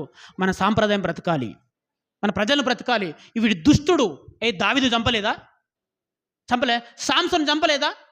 అవును, చంపాడు కదా. ఆయన చేసిన తప్ప లేదు. సాంసోనుకు దేవుడు పరదేశకు తెచ్చుకున్నట్టు రాయబడిందా లేదా? దావీదు చేసి అన్ని హత్యలు చేశాడు. ఎందుకు? ఇజ్రాయెల్ దేశాన్ని, ఇజ్రాయెల్ సంస్కృతిని పాడు చేద్దామని చూశారు కనుక. చూశారా అండి? ఇలాంటి మాటలు చెప్పేసరికి కుర్ర హృదయాలు ఉప్పొంగిపోయావు అంతే. యేసుప్రభు చేస్తున్న అద్భుత కార్యాలు ఎన్ని, ఆయన బోధ ఏంటి, ధర్మశాస్త్రం ఏంటి? చంపింది ధర్మశాస్త్రం కాదు, ధర్మశాస్త్రాన్ని ఉపదేశిస్తున్నామని చెప్పుకుంటున్న వారి వల్లనే, ఈ నకిలీ వల్లనే అండి యేసుప్రభు సిలువ వేయబడ్డాడు. నకిలీ వల్లనే ఇంతటి జ్ఞాని అయిన పౌలు గారు హంతకుడుగా మారిపోయాడు. ఆయనకు అన్ని విషయాలు తెలుసు, మరలా ధర్మశాస్త్రం తెలుసు, ధర్మశాస్త్రం యేసు గురించి కూడా తెలుసు. అప్పుడెందుకు కనబడలేదు? కళ్ళకు గంతలు కట్టేశారండి. కళ్ళకు గంతలు కట్టేశారు. చెప్పాడు, అన్ని విషయాలు చెప్పారు. యేసు ప్రభు బోధ ఎంత మంచి బోధ అది. యేసుప్రభు మాటలు, అబ్బా అద్భుతాలు, క్రియలు, అలాంటి వాడు ఉండాలండి బాబు సమాజంలో. అంత ఘనకార్యాలు చేస్తున్నారే, ప్రజలందరూ పొగుడుతున్నారే, అలాంటి హృదయాలను వాళ్ళు చేతిలోకి తీసుకున్నారండి. ఇది మన మత విరుద్ధం. ప్రతి మాటను అంతే. సున్నతి గురించి చెప్పాడా? ఇగో సున్నతి గురించి ధర్మశాస్త్రం ఏం చెప్పింది? మోషే చేసుకున్నాడా లేదా? అవును. చేసుకున్నాడా లేదా? అవును. మోషే తన కుమారులకు సున్నతి చేయకపోతే చంపాలని చూశాడా లేదా? అవును. మరి ఏంది ఈయన సున్నతి లేదంటాడు? ఇలాంటిది ఎన్నో విషయాలండి బాబు. ఎన్నో విషయాలు చెప్పి చెప్పి చెప్పి యేసు మీద హృదయం కఠినం చేసేశారు. యేసు ప్రభుని చంపేంత వరకు వదలలేదు. అమ్మయ్య, అప్పుడు ప్రశాంతంగా నిద్రపోయారు. ఆ తర్వాత మరలా తిరిగి లేచాడు ఆయన. ఆ తర్వాత మరలా విప్లవం స్టార్ట్ అయింది. మరలా ఇప్పుడు ఎవరు కావాలి? మరో ఒక వ్యక్తిని ఎన్నుకున్నారు. ఆయన పేరే పౌల్. ఈ పౌలు ఎవరు? మంచి పండితుడు, ధర్మశాస్త్రం అంత పండితుడు అంట ఆయన. Own statement. నేను మిగతా నా సహోదరులందరికంటే ఆధిక్యత పొందినవాడను ధర్మశాస్త్రం విషయంలో, ప్రవక్తల విషయాలలో అన్నీ అనర్గళంగా మాట్లాడగలను, వివరించి చెప్పగలను. ఏమండి దాని అర్థం ఏంటో, దాని వివరణ ఏంటో, దాని ఇతివృత్తం ఏంటో, అది ఎందుకోసం చెప్పబడిందో, ఎవరి కోసం చెప్పబడిందో, ఇన్ని విషయాలు తెలుసు. అయినా ఆయన కళ్ళకు గంతలు కట్టారు. అన్నీ అర్థమవుతున్నాయి యేసు తప్ప. ఒకవేళ అర్థమైనా, ఒకవేళ అనుమానం వచ్చినా ఉన్నారు కదా మహానుభావులు. తప్పు అది. సౌల్, నువ్వు తప్పుగా ఆలోచిస్తున్నావు సౌల్. ఇది మన మతానికి మంచిది కాదు, మన ధర్మశాస్త్రానికి మంచిది కాదు. మోషను చూడు, సమూయేలు అనే ప్రవక్త కూడా చంపలేదా? అవును. సౌలు అలాగే వదిలిపెట్టాడు అగాగాన రాజును. ఆ తర్వాత ఎంత నష్టం వచ్చింది? సౌలు నువ్వు ఇలా ఆలోచిస్తున్నావు ఎందుకు అని సౌలు గారికి విషమిచ్చారండి బాబు. ఎంత ఘోరం అంటే, ఏ ధర్మశాస్త్రాన్ని ఉపయోగించి యేసుక్రీస్తుని పరిచయం చేశాడో ఆ ధర్మశాస్త్రపు వెలుగు అనేది పౌలు గారి కళ్ళకు ప్రసరించకుండా పౌలు గారి కళ్ళకు గంతలు కట్టేశారండి. అప్పటి నుంచి మృగంగా చెలరేగిపోయాడు. ఎంతటి మృగంగా మారిపోయాడంటే అపోస్తల కార్యములు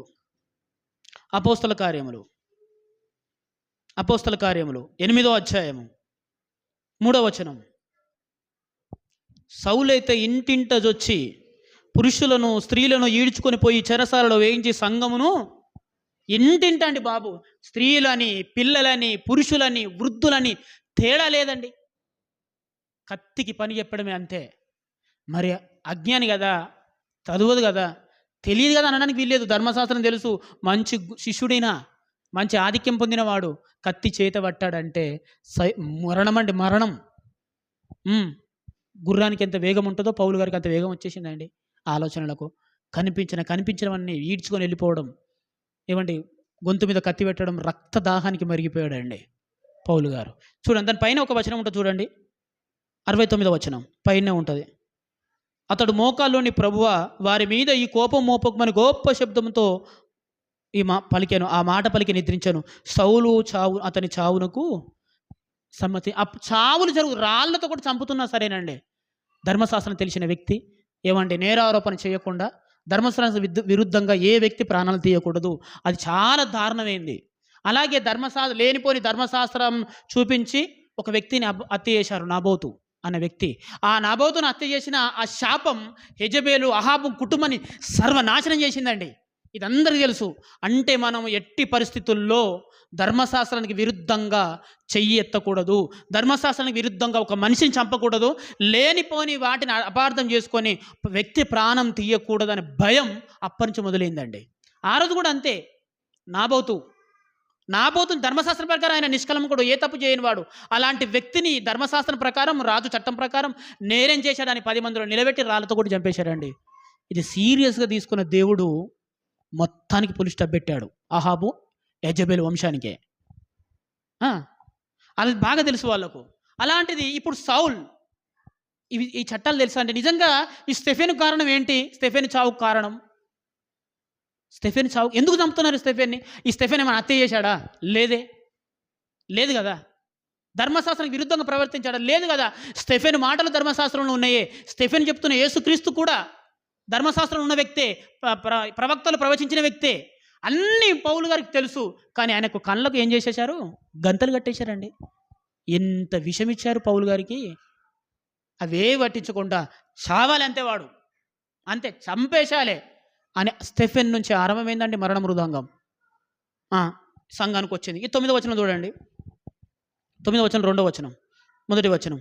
సౌలు ఇంకను ప్రభు యొక్క శిష్యులను బెదిరించుటకును హత్య చేయుటకును తనకు ప్రాణాధారమైనట్టు ప్రధాన యాజకుల దగ్గరికి వెళ్ళి, సౌలు గారి టార్గెట్ ఏంటంటే, ఏంటి నా ఆంబిషన్ ఏంటి అంటే ఒకటే, మీ ఆంబిషన్స్ ఉంటాయి కానీ లక్ష్యాలు. పౌలు గారికి ఉన్న లక్ష్యం ఏంటి? తనకు ప్రాణానికి ఆధారం ఏంటి? నేను బ్రతకాలంటే భోజనం చేయాలి, సింహం బ్రతకాలంటే రక్తం తాగాలి, ఏమండి పులి బ్రతకాలంటే మరో జంతువు రక్తం తాగాలి. అలాగే పౌలు గారు మారిపోయారండి. నా ప్రాణ ఆధారం అన్నాడు. ఏంటి? వారిని హత్య చేయడం, వారి చస్తేనే నేను బ్రతుకుతా. చూసారా, పౌలు గారికి ఉన్న ప్రాణాధారం ఏంటంటే వారిని హత్య చేయాలి. ప్రభు యొక్క శిష్యులను, క్రిస్టియన్స్ అనుకున్న వారిని నేను హత్య చేయాలి. అదే నా ప్రాణానికి ఆధారం. తిండి లేకున్నా పర్వాలేదు, ఈరోజు ఎవ్వను ఒక్కరిని చంపేయాలి. ఒక్కడిని, కుదురుతా ఇద్దరిని, కుదురుతా ముగ్గురిని, కుదురుతా నలుగురిని, కుదురుతా ఐదుగురిని, కుదురుతా ఆరుగురిని, నాకు రైట్స్ ఇవ్వండి అని అడిగానండి బాబు. చూసారా, గంతటి దారుణమైన స్థితికి దిగజారిపోయాడు పౌలు గారు. ధర్మశాస్త్రాన్ని స్పష్టంగా బోధించే వ్యక్తి, అంత సామర్థ్యం ఉన్న వ్యక్తి, ఏమంటే స్వతంత్రంగా బోధించే వ్యక్తి, ఆలోచించే వ్యక్తి, అదే ధర్మశాస్త్రం ప్రకారం యేసుక్రీస్తును ఒప్పించిన వ్యక్తి ఇలా మారిపోయింది ఏంటబ్బా. ఈయనండి ధర్మశాస్త్రం తప్పు మార్గం నడిపించలేదండి. ధర్మశాస్త్రమైన అంత కూడా తయారు చేయలేదు. బాగా జ్ఞాపకం పెట్టుకోండి. ఆ ధర్మశాస్త్రం అతన్ని నేరగానిగా మార్చలేదు. ఆ ధర్మశాస్త్రాన్ని బోధిస్తున్న వారు ఉన్నారు చూశారు ఆ కాలంలో, పౌలు గారు కాలంలో, వాళ్ళు మార్చారండి. అవును, నువ్వు చేస్తుంది కరెక్టే సౌల్, వెనక్కి తిరగకు, నిన్ను దేవుడు పంపిన సైనికుడువు నువ్వు మరో డేవిడ్, దేవుడు మా అందరి కోసం పంపిన సోల్జర్, నువ్వు మా సైనికుడువు, దేవుడే యెహోవానే నువ్వు మా అందరి కోసం పంపించాడు. ఇంకేమైనా ఉంటుందా అండి? ఇక జనం మీద పడ్డాడు మృగం. ఎవరు? సౌల్ జనం మీద పడిపోయాడండి. ఎంత నష్టం చేయాలో అంత నష్టం చేసుకుంటూ వచ్చాడు. ఇక నేరుగా యేసుక్రీస్తు వచ్చాడు రంగంలోకి. నేరుగా యేసుక్రీస్తు వచ్చాడు. ఇది మనందరికీ తెలుసు. అక్కడ యేసుప్రభు కనబడగానే ఆయన పొరలు వంటివి రాలగానే ఒక మాట ఉందండి. ఆత్మీయ అర్థాన్ని తీసుకున్నా, శరీర సంబంధమైన అర్థం తీసుకునేది నిజమే. అప్పుడు యేసుప్రభు పరిచయమైన తర్వాత ధర్మశాస్త్రం అంటే ఏంటో, దాని వెలుగులో యేసుక్రీస్తు ఎలా చెప్పబడ్డాడో, అసలు వచ్చిన ఈ మెస్సైన యేసుక్రీస్తు అని అపోస్తలులు బోధిస్తున్నది నిజమని, వాళ్ళు నమ్మిందే సత్యమని, అది యూద దేశంతో పాటు యావత్ ప్రపంచానికి కావాల్సిన రక్షణ మార్గం అని అప్పుడు తెలిసిందండి ఆయనకు. అప్పటి వరకు ఎందుకు తెలియలేదు? ఆయనను ప్రశాంతంగా ఆలోచిస్తేనే కదా. బ్రెయిన్ వాష్ అంటారు చూసారా, ఇదేనేమో. అసలు ఆయన నువ్వు చదువుతున్న దానికి ఇది అర్థం ఏంటి? ఆయన ఆలోచిస్తే కదా, ఆయన స్వతంగా దానికి అసలు ఉంటే కదా ఒక స్వతంత్రం అనేది. లేదండి, లేదు. ఎప్పుడైతే తన జీవితం పట్ల తనకు స్పృహ వచ్చిందో, తన జీవితాన్ని అసలు ఏంటి ఈ వాక్యం అని పరిశుద్ధాత్మ వెలుగు చదవడం ఆరంభించారు. అప్పుడు అందులో యేసుక్రీస్తు, నిగూఢంగా ఉన్న యేసుక్రీస్తు అర్థమైపోయాడు. అప్పుడు అపోస్తలులు ఆయన బహిర్గతం చేస్తున్న యేసుక్రీస్తు అర్థమైపోయాడు. ఇది నిజం, మా సహోదరులు చెప్పింది సత్యం, నేను పాపం చేశాను, నేను పాపులందరిలో ప్రధానుడని ఒప్పుకున్నాడు. ఆ తర్వాత బైబిల్ పట్టిన పౌల్ ఎంత నష్టమైతే చేశాడో అంత నష్టాన్ని పూడ్చడానికి ఇక సువార్త యాత్రకు బయలుదేరాడు. ప్రేమను గురించి రాశాడండి ఆయన. అప్పుడు కూడా పౌలు గారిలో ప్రేమ ఉంది, అది క్రియారూపకంగా లేదు. దానిని గంతలు కట్టేశారండి. ధర్మశాస్త్రం తనను అంత కూడా మార్చలేదు. మీరు బాగా జ్ఞాపకం పెట్టుకోండి. ఏ ప్రవక్త అది మోషే మొదలుకొని ఏ ప్రవక్త అయినా పర్వాలేదండి, ఏ ప్రవక్త ధర్మశాస్త్ర ప్రకారం చావలేదు. ఎలా చచ్చారు మరి చూపిస్తానమాట. మత్తయి సువార్త 23వ అధ్యాయము, అసలు విషయానికి వస్తున్నానండి. మత్తయి సువార్త 23వ అధ్యాయము, మత్తయి సువార్త 23వ అధ్యాయం 37వ వచనంలో ఒక మాటను చూడండి. 23:37 37 వచనం అండి. 23వ అధ్యాయం 37 మత్తయి సువార్త. యెరూషలేమా, ప్రవక్తలను చంపుచు నీ యొద్దకు పంపబడిన వారిని రాళ్ళతో కొట్టుచును ఉండుదానా అన్నాడండి. యేసుక్రీస్తు మాట్లాడుతున్నాడండి. యెరూషలేములో ఉన్న ధర్మశాస్త్రాన్ని ఉపదేశిస్తున్నాము అని చెప్పుకుంటున్న వారి గురించి యెరూషలేము గురించి చెప్తున్నారు. యెరూషలేమా ఏమనంటే ప్రవక్తలను చంపుచు అన్నాడు. ఏ ప్రవక్త? ఇర్మియా ప్రవక్త. ఎంత బాధపడ్డాడండి ఇర్మియా, ఎలా చచ్చిపోయాడు. యెషయా, వామ్మో, సమూయేలు, ఎంతోమంది అండి, వాళ్ళందరూ చంపబడింది. ఏ ఒక్కరు ధర్మశాస్త్రం ప్రకారం చావలేదు. పైన చెప్పాడు యేసుక్రీస్తు, చూడండి ఏమా, సర్పములారా, 33వ వచనం పైన, సర్పములారా, సర్ప సంతానమా, నరక శిక్షను మీరు ఎలాగూ తప్పించుకొందురు? అందుచేత ఇదిగో నేను మీ యొద్దకు ప్రవక్తలను, జ్ఞానులను, శాస్త్రులను పంపుచున్నాను. మీరు వారిలో కొందరిని చంపి సిలువ వేయుదురు, కొందరిని సమాజ మందిరం నుండి కొరలతో కొట్టి వెలివేదురు. ఏమండి, నీతిమంతుడైన హేబేలు రక్తం మొదలుకొని అనేక విషయాలు చెప్పాడు. అంటే ఏ ప్రవక్త చనిపోయినా ధర్మశాస్త్రం ప్రకారం కాదు అది. ఆ ధర్మశాస్త్ర వాక్యాలను ఉపయోగించి వారిని చంపేశారు. అది నిజం. యేసుప్రభు ధర్మశాస్త్ర ప్రకారం చావు కాదు అది. ఆ ధర్మశాస్త్ర వాక్యాలను ఉపయోగించి ఆయన మరణాన్ని తీసుకొచ్చారు, ప్రజలను రెచ్చగొట్టారు. పౌలు గారిని కూడా అంతే. ధర్మశాస్త్రం ప్రకారం పౌలు గారు హత్యలు చేయలేదు. ఆ ధర్మశాస్త్ర వాక్యాలను ఉపయోగించి దాన్ని తప్పుడుగా వక్రీకరించి ఏమండి బుద్ధివంతుడైన పౌలు గారిని ట్రాక్ తెప్పించారండి బాబు. పండితుడైన పౌలు గారిని ట్రాక్ తెప్పించారు. ఇక సామాన్య జనం ఎంత చెప్పండి. ధర్మశాస్త్రం పండితుడైన పౌలు గారిని ట్రాక్ తెప్పించేశారు. హత్తకుడుగా మారిపోయారు. యేసుప్రభు పరిచయమైన తర్వాత తను చేసిన తప్పేంటో కూలిపోయాడు. ఆ తర్వాత అదే ధర్మశాస్త్రాన్ని ఉపయోగించి ప్రతి యూదుని బహిర్గతంగా ఒప్పించే ప్రయత్నం చేశాడు. అంత సబ్జెక్ట్ ఏమైపోయింది అప్పుడు? కనుమరుగైపోయింది. మరి ఇప్పుడు యేసుక్రీస్తు పక్కనే ఉండి తిరిగాడు అనుకుంటారా పౌలు గారితోటి? ఆలోచించు పౌల్ అన్నాడంతే. నీతో నిశ్చయముగా చెప్తున్నాను. అంతేనండి. ఆయన ఆలోచనలకు ఆయన వదిలేశారు. నువ్వు ఆలోచించు, ఎందుకంటే నువ్వు రాంగ్ రూట్లో వెళ్తే నీకు వివరించడానికి పరిశుద్ధాత్ముడు ఉన్నాడు. అందుకే ఆయన ఎవరు ఏం బోధించలేదు ఆయనకు. ఆయన స్పష్టంగా ధర్మశాస్త్రాన్ని చదువుతూ ఇటు ఈ అపోస్తలు చేస్తున్న బోధను పరిశీలించాడు. పరిశుద్ధాత్మ సహాయం ఉంది. ఆ తర్వాత ఎన్నో పత్రికలు సమాజానికి అందించారండి. ఎన్నో పత్రికలు, ఇంచుమించు రోమ పత్రిక కానీ, గలిత పత్రికలు కానీ, కొరింథీ పత్రికలు కానీ, ఎఫెసు పత్రికలు కానీ, తెస్సలోనికల పత్రికలు కానీ, తీతుకు రాసిన పత్రిక కానీ, ఏమంటే హెబ్రీయులకు రాసిన పత్రిక కానీ, తిమోతికి రాసిన పత్రికలు అన్నీ ఆయన రచన నుంచి వచ్చినాయే. అంత జ్ఞాని. కానీ ఆ జ్ఞాని కూడా ఏమైపోయాడు? కళ్ళు గంతలు కట్టేశారండి. ధర్మశాస్త్రం కళ్ళు గంతలు కట్టలేదు. ధర్మశాస్త్రాన్ని బోధిస్తున్నాం అనుకుంటే నకిలీని చూసారా? ఈ నకిలీ వాళ్ళేనండి మన జీవితాన్ని పాడు చేశారు. ఆ నకిలీ వాళ్ళు కూడా కన్ఫామ్గా అదే వాక్యాలు చూపించారు ఆయనకు మరలా. అప్పుడు కూడా అదే వాక్యాలు, కానీ ఆలోచించారు కదా. అంతే. మీరు కూడా ప్రియ దేవుని పిల్లలారా ఏం ఆలోచిస్తున్నారు? మీరు కూడా క్రీస్తులోనికి వచ్చిన మనకు ఏం అర్థమవుతుంది చెప్పండి? ఈరోజు క్రైస్తవం పైన ఎన్ని దాడులు జరుగుతున్నాయి భారతదేశంలో కానీ, తెలుగు రాష్ట్రాల్లో కానీ, సౌత్లో కానీ, నార్త్లో కానీ, ఎన్ని దేశాలకు తీసుకెళ్ళు. క్రైస్తవ్యం ఈ ప్రపంచానికి చేస్తున్న కీడేంటి? క్రీస్తు ఈ ప్రపంచానికి ఏమైనా కీడు బోధించాడా? ఒక్కటి చూపించమనండి. అంతే. ఎన్నో రకాలైన అపోహాలండి. వీళ్ళు మన మతాన్ని మారుస్తున్నారు, యువతను రెచ్చగొట్టడం పాపం ఎవరికి సరిగా తెలియదు వాళ్ళకు. వీళ్ళు మన మతాన్ని రెచ్చగొడుతున్నారు, మన దేవుని దూషిస్తున్నారు, మన విగ్రహాలను అపవిత్రపరుస్తున్నారు. ఏవండి ఎన్నో సందర్భాలండి. క్రైస్తవుడు సువార్త పత్రికను తీసుకొని ఉల్లే కోతే చాలు వాను పెద్ద టెర్రరిస్ట్ కంటే ఘోరంగా చూస్తున్నారు. ఎంత దాడి జరుగుతుందో తెలుసు కదా.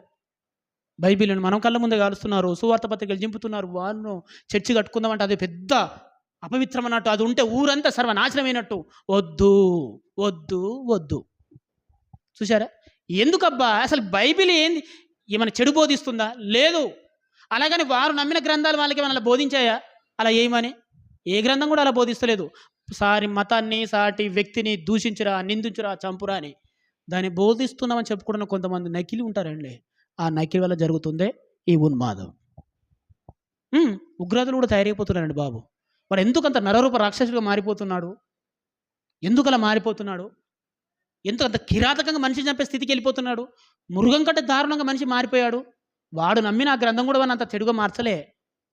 ఎందుకు? దాన్ని బోధిస్తున్నామని చెప్పుకుంటున్న కొంతమంది నకిలీ ఉంటారు చూసారా? అందరికి వెళ్ళి కొన్ని వచనాలు చూపించి పాపం ఎంత ఘోరంగా మార్చి పారేస్తున్నాడంటే అంతే. చంపిన తప్పు లేదురా వీళ్ళని. అంటే అది ఇస్లాం మతం కానీ ఎనీ మతంలో క్రైస్తవం పైన ఎందుకు అంత పెద్ద ఒక ఉగ్రవాదమైన తత్వం వచ్చింది వీళ్ళని లేపేయడానికంటే వారి గ్రంథాలు కాదండి, ఆ గ్రంథాలను బోధిస్తున్నామని చెప్పుకోవడం నకిలీ వలన జరుగుతుంది. పౌలు గారే డ్రైవేట్ అయిపోయి చూసారా? ఇప్పుడు క్రైస్తవులు కూడా అంతే ప్రియ దేవుని పిల్లలారా. క్రైస్తవులు కూడా అంతే. క్రైస్తవాన్ని గొర్రెలను దూషిస్తారు. మన కళ్ళ ముందేనండి బైబిల్ని కాల్చేస్తారు, చర్చిను కూలగొడతారు, ఎన్నో చేస్తూ ఉంటారు. అయినా క్రైస్తవులు అనే సేవకులు కానీ, బోధకులు కానీ వేరే వారికి వ్యతిరేకంగా మాట్లాడరు. సహించండి, ప్రార్థనలు చెయ్యండి, ఇంతేనండి. క్షమించండి, ఓర్చుకోండి. నిజం చెప్తున్నాను. మీరు వేరే వారి మీదకి కత్తి కట్టండి అని ఎక్కడ బోధించలేదు. అప్పుడు యేసుప్రభు ఏమన్నాడు ఒక మాట చూడండి. యోహాను సువార్త 17వ అధ్యాయము. యోహాను సువార్త 17వ అధ్యాయం. యోహాను సువార్త 17వ అధ్యాయము, క్షమించండి 18వ అధ్యాయము, 18వ అధ్యాయం 36వ వచనం. యేసు ప్రభు అంటున్న మాట, 99 పేజీ నంబర్. యేసు, నా రాజ్యము ఈ లోక సంబంధమైనది కాదు. చూసారా, మా యోహాను సువార్త 18వ అధ్యాయం 36వ వచనం చదువుతున్నాను. నా రాజ్యం ఈ లోక సంబంధమైతే నేను యూదులకు అప్పగించబడకుండా ఉన్నట్లు నా సేవకులు పోరాడుదురు. చూసారా, ఇక్కడ ప్రభు ఏం చెప్తున్నారంటే, మీ మీద ఎన్ని హింసలు జరిగినా పారిపోండి, ప్రార్థనలు చేయండి, ఓర్చుకోండి, సహించండి, కానీ నేను క్రైస్తవాన్ని కాపాడుతున్నాన్న ఉద్దేశంతో కూడా ఎవరు కత్తి పట్టకూడదు. నేను క్రైస్తవాన్ని కాపాడుతున్న ఉద్దేశంతో ఎవ్వరికి నా వాక్యాలకు విరుద్ధంగా ఎవరిలో కుట్రను, కుతంత్రాలు, కోపాన్ని, పగని రెచ్చగొట్టకూడదు. ఎన్ని దారుణాలు జరిగినా మీరు సహించండి, పరిశుద్ధాత్ముడు మీలో ఉన్నాడు, నేను మీతో ఉన్నాను, మీరు ఓర్చుకోండి, సహించండి. నిందిస్తున్నారు ప్రభువా, దీవించండి. శపిస్తున్నారు ప్రభువా, ఓర్చుకోండి. తండ్రి మమ్మల్ని అన్యాయంగా నాశనం చేస్తున్నారు, ప్రార్థన చేయండి. ఇవేనండి క్రైస్తవం చెప్పింది. చూసారా ప్రియ దేవుని పిల్లారా, క్రైస్తవం పైన ప్రతి ప్రాంతంలో, ప్రతి దేశంలో ఎంత అలజడి జరుగుతున్నా క్రైస్తవులు చేస్తుంది ఒకటే, ప్రార్థన, సహనం. అంతేనండి. ఇంత దారుణంగా జరుగుతుంది కదా. ఎంత జరిగినా క్రైస్తవ్యం ఈ సమాజానికి మేలే చేస్తుంది. యోహాను బాప్తిసం ఇచ్చే యోహాను కూడా చెప్పిండు, మిమ్మల్ని దోష ద్రోహులండి క్రైస్తవులు, వీడు సంకర జాతి, వీడు మంచోడు కాదు, మన దేశాన్ని పాడు చేస్తున్నాను చెప్పినా నువ్వు నీ దేశం కోసం ప్రార్థన చేయాలి, నువ్వు నీ దేశానికి ట్యాక్స్ చెల్లించాలి, ఆపదలో ఉన్నవానికి సహాయం చేయాలి, నీ దేశభక్తి నువ్వు చాటుకోవాలి, ఈ దేశాన్ని ప్రేమించాలి. బైబిల్ అయితే బోధించిందండి. అందుకేనండి ఇప్పటి వరకు ఈ సమాజంలో బలమైనదిగా, ఎవ్వరు నాశనం చేయలేనిదిగా సమాజంలో నిలబడిపోయింది. ఒకసారి అందరూ దేవుని స్తోత్రం చెప్పడం గట్టిగా ఒకసారి దేవుని స్తోత్రం. అంత ప్రేమ కలిగింది బైబిల్. ఎంత హింసిస్తున్నా ప్రార్థనలు చేస్తారు, ప్రభు సన్నిధిలో రోధిస్తారు, ఓర్చుకుంటారు. తప్పు వీళ్ళదైనట్టు వీళ్ళకి సారి చెప్పి వెళ్ళిపోతారు. ఇది క్రైస్తవ్యం. నీకు అర్థం కాలేదు క్రైస్తవ్యం గురించి, నీకు అర్థం కాకనే కదా ఇది పెద్ద అది అనుకుంటున్నావు, ఇది అనుకుంటున్నావు, ఇది నాకు వద్దు అనుకుంటున్నావు. నీకు అర్థం కాక ఎవడో నీ బ్రెయిన్ పొల్యూట్ చేశాడు అంతే. పౌలంతటి వాడే పొల్యూట్ అయిపోయాడమ్మా చెప్పుడు మాటలకు. నువ్వెంత? పౌలంతటి వాడే చెప్పేసరికి నిజంగా యేసుప్రభు ఒక ఉగ్రవాదిగా చూశాడంటే పౌలు గారు, దీన్ని చంపితే తప్ప మా దేశం బాగుపడదు అనుకున్నారు, కత్తి కట్టాడు. ఆ తర్వాత అస్సలు వాస్తవం అర్థమైపోయింది. ఆ వాస్తవం మరి ఎవరో అనుకో బ్రెయిన్ వాష్ చేయలేదు, చదివితే అర్థమైపోతుందట. చూడండి, అదే మాట కూడా గ్రంథంలో రాయబడింది. ఇర్మియా గ్రంథము 31వ అధ్యాయము, అక్కడ ఆ మాట కూడా చూడండి. 31వ అధ్యాయము, ఇర్మియా గ్రంథం 31వ అధ్యాయం 34వ వచనం. ఇర్మియా గ్రంథము 31వ అధ్యాయం 33వ వచనం. నేను వారికి దేవుడినై యుందును, వారు నాకు జనులగుదురు. చివరి వచనం ఉంటుంది, వారి హృదయముల మీద నేను దానిని రాసేదను, ఇదే యెహోవా వాక్కు. 34వ వచనం, నేను వారికి దేవుడిని యందును, వారు నాకు జనులవుదురు, వారు మరి ఎన్నడూను యెహోవాను గురించి బోధనందుమని తమ పొరుగు వారికి కానీ తమ సహోదరులు కానీ ఉపదేశము చేయరు అన్నారండి. ఎందుకు ఆ మాట అన్నాడు? అసలు నీకు చదివితేనే అర్థమైపోతుంది అయ్యా అదేంటో.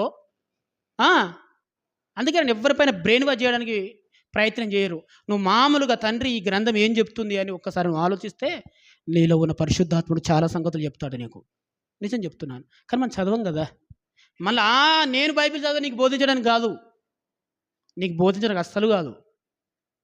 అసలు ఏంటి తండ్రి, నా జీవితాన్ని ఎలా నిర్మించుకోవాలి, నేను రేపు చస్తే ఆ తప్పు నాదే, ఒక నరకానికి వెళ్ళిన ముమ్మాటికి ఇది నాదే అని నేను ఒప్పుకోవాలి. నేను ఎవరి మీద నేరం ఒప్పడానికి సిద్ధంగా లేను. మరి ఏం చేయమంటారు నన్ను అంటే, నేను బైబిల్ చదివితే నాకు స్పష్టంగా అందులో ఉన్న విషయం ఏంటో అర్థమవుతుందండి. నేను నా జీవితాన్ని నిర్మించుకోవడానికి, నువ్వు నీ జీవితాన్ని నిర్మించుకోవడానికి, నీ మృత్యు తర్వాత నిత్య జీవాన్ని చేరడానికి నీలో పరిశుద్ధాత్మను అందుకే ఇచ్చాడు ఆయన. ఎవరికి బోధించడం అవసరం లేదు, నీలో పరిశుద్ధాత్మను అందుకే ఇచ్చాడు. కానీ ఆయనను బంధించావు, నువ్వు ఆర్పేశావు ఆయనను. ఆయన యాక్టివ్లో పెట్టట్లేదు. ఇప్పటి నుంచైనా సరే అసలు ఏంటి తండ్రి, నా జీవితం ఇలా అయిపోయింది, నేను నీ గురించి అర్థం చేసుకోవాలి, నా జీవితాన్ని నేను నిర్మించుకోవాలి, నేను నిత్య జీవాన్ని చేరుకోవాలి అనే ఉద్దేశం నీకు కనుక ఉంటే, పరిశుద్ధాత్మ కొరకు లోబడితే ఆయన బోధిస్తాడయ్యా నీకు. ఆయన పౌలు గారికి బోధించింది కూడా ఆయనే, అపోస్తలకు బోధించింది కూడా ఆయనే, మనకు బోధించేది కూడా ఆయనే. కానీ ఆయన చైతన్య స్థితిలో మనం ఉంచితే కదా, ఆర్పేశామంట ఆత్మను, మనం ఆర్పేశామన్నాడు పౌలు గారు. మీరు ఆత్మను ఆర్పేశారన్నాడు ఆయన.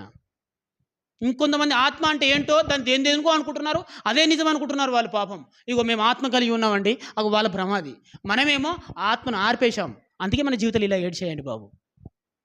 పరిశుద్ధాత్మ అంటే ఎవరు అనుకుంటున్నావు? ఆయన గనక ఎంటర్ అయిపోతే నీలో ఉన్న అసూయ కూడా ప్రేమగా మారిపోతుంది. ఆయన గనక ఎంటర్ అయితే నీలో ఉన్న కక్ష కూడా ప్రేమగా మారుతుంది.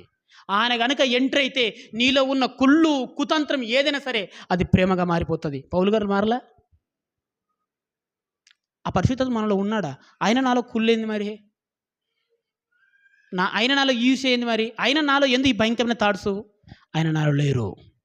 ఆయన నాలో లేరు. నేను ఆయన ఆర్పేశానండి. సింపుల్. ఆయన ఉంటే వేరండి. ఆయన ఉంటే వాక్యం ఈజీగా అర్థమైపోతుంది.